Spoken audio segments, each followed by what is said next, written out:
నమస్తే. కేంద్ర ప్రభుత్వం తెలంగాణ రాష్ట్రానికి ఏమిచ్చింది? ఈ ప్రశ్న గత కొన్ని సంవత్సరాలుగా కొనసాగుతూనే ఉంది. అప్పుడు కేసీఆర్ ముఖ్యమంత్రిగా ఉన్నప్పుడైనా, కేటీఆర్ వ్యాఖ్యలైనా, లేకపోతే ఇప్పుడు ప్రస్తుత ముఖ్యమంత్రి రేవంత్ రెడ్డి అయినా కేంద్ర ప్రభుత్వం రాష్ట్రానికి అసలు ఏమీ ఇవ్వలేదు అన్న వాదననే తెరపైకి తెస్తున్నారు, ప్రజల్లోకి వెళుతూ ఉన్నారు. అఫ్కోర్స్ కేంద్ర మంత్రి Kishan Reddy power point presentations పెట్టి మరీ వివరాలన్నీ తెలియజేసినప్పటికీ కూడా మన తెలుగు ప్రసార మాధ్యమాలన్నీ కూడా లేదు కేంద్రం రాష్ట్రానికి ఏమి ఇవ్వలేదని వీళ్ళు అంటున్నారు అని మైకులు ఇటు అటు పెట్టి వాటిని ప్రసారం చేయడం వరకే పరిమితమైన టైంలో నేషనలిస్ట్ హబ్ అసలు కేంద్రం రాష్ట్రానికి ఎన్ని నిధులు ఇచ్చింది అనే విషయంలో కొంత అధ్యయనం చేసే ప్రయత్నం చేసింది. ఈ నేపథ్యంలోనే institute of inclusive growth Hyderabad అనే ఒక సంస్థ ఈ తెలంగాణ రాష్ట్రానికి కేంద్ర ప్రభుత్వం ద్వారా వచ్చిన పథకాలు, నిధులు, వాటికి సంబంధించిన పూర్తి డీటెయిల్డ్ ఇన్ఫర్మేషన్ని అద్భుతంగా అధ్యయనం చేసినటువంటి విషయాల్ని గవర్నమెంట్ ఆథెంటిక్ సోర్సెస్ ద్వారా తీసుకున్న ఇన్ఫర్మేషన్ని పొందుపరిచి పుస్తకాల్ని రిలీజ్ చేయడం జరిగింది. సో అందులో ఉన్న డేటాని మొత్తం క్రోడీకరించి నేషనలిస్ట్ హబ్ వాటిని ధృవీకరించుకున్న తర్వాత మీకు అందిస్తున్నటువంటి నంబర్స్ ఇవి చూడండి. అండ్ రేవంత్ రెడ్డి ఈ మధ్యకాలంలో ప్రచారంలో చెప్తున్నారు కదా, కేంద్రం రాష్ట్రానికి ఏమిచ్చింది అని అంటే గాడిద గుడ్డిచ్చింది అని. గాడిద గుడ్డుని ఆయన ప్రజెంట్ చేస్తున్నారు కదా, నిజానికి ఆ గాడిద గుడ్డు విలువెంతో తెలుసా? 8 లక్షల కోట్ల పైమాటే. అదెలాగో చూడండి. కేంద్ర ప్రభుత్వం రాష్ట్ర ప్రభుత్వానికి ఇస్తున్నటువంటి కొన్ని పథకాల ద్వారా వస్తున్నటువంటి డబ్బుల వివరాలు చెప్తాను. ఇది బ్రెత్లెస్గా ఉంటుంది.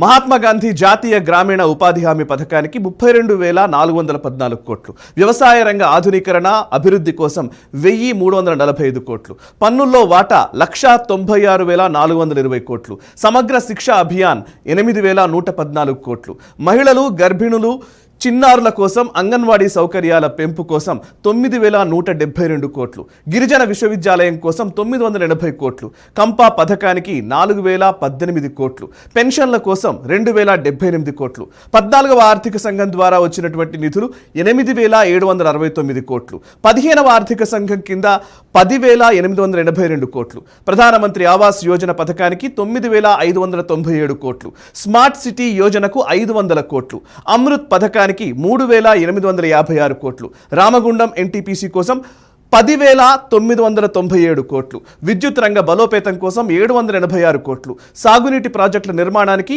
2,438 కోట్లు, జాతీయ రహదారుల ఏర్పాటు విస్తరణ కోసం 1,58,000 కోట్లు, రైల్వే అభివృద్ధి కార్యక్రమాల కోసం 34,992 కోట్లు, ప్రధానమంత్రి గ్రామీణ సడక్ యోజనకు 3,672 కోట్లు, జల్ జీవన్ మిషన్ కింద 1,588 కోట్లు, పీఎం కిసాన్ సమ్మాన్ నిధికి 10,086 కోట్లు, రైతులకు కనీస మద్దతు ధర చెల్లించి ధాన్యం సేకరించడం కోసం 1,86,640 కోట్లు, రైతులకు ఎరువుల సబ్సిడీ కోసం 46,000 కోట్లు, రామగుండం ఎరువుల కర్మాగారం పునరుద్ధరణకు 6,338 కోట్లు, వరంగల్, ఆదిలాబాద్ మెడికల్ కాలేజీల కోసం 240 కోట్లు, ఆయుష్మాన్ భారత్ నుంచి వెల్నెస్ సెంటర్ల ఏర్పాటు కోసం 902 కోట్లు, జాతీయ ఆరోగ్య మిషన్ కింద 6,968 కోట్లు, కరోనా వ్యాక్సిన్ల కోసం 1,800 కోట్లు, స్వచ్ఛ భారత్ అభియాన్ కింద 4,418 కోట్లు, ప్రధానమంత్రి స్వనిధి యోజన కింద 848 కోట్లు, ప్రధానమంత్రి గరీబ్ కళ్యాణ్ అన్న యోజనకు 1,425 కోట్లు, రీజనల్ రింగ్ రోడ్కు 20,000 కోట్లు, ప్రధానమంత్రి ముద్రా యోజనకు 58,471 కోట్లు, విద్యా విభాగంలో వివిధ పథకాల కోసం 12,548 కోట్లు, షెడ్యూల్ కులాలు తెగల అభివృద్ధి కోసం 3,014 కోట్లు, టూరిజం అభివృద్ధి కోసం 958 కోట్లు, మైనారిటీ సంక్షేమ పథకాల అమలు కోసం 1,214 కోట్లు. మొత్తంగా కేంద్రం రాష్ట్రానికి 8,62,488 కోట్లను కేటాయించింది తెలంగాణ రాష్ట్రం కోసం. ఇంత పెద్ద లెక్క ఉంది. సో గాడిద గుడ్డు విలువ ఇది.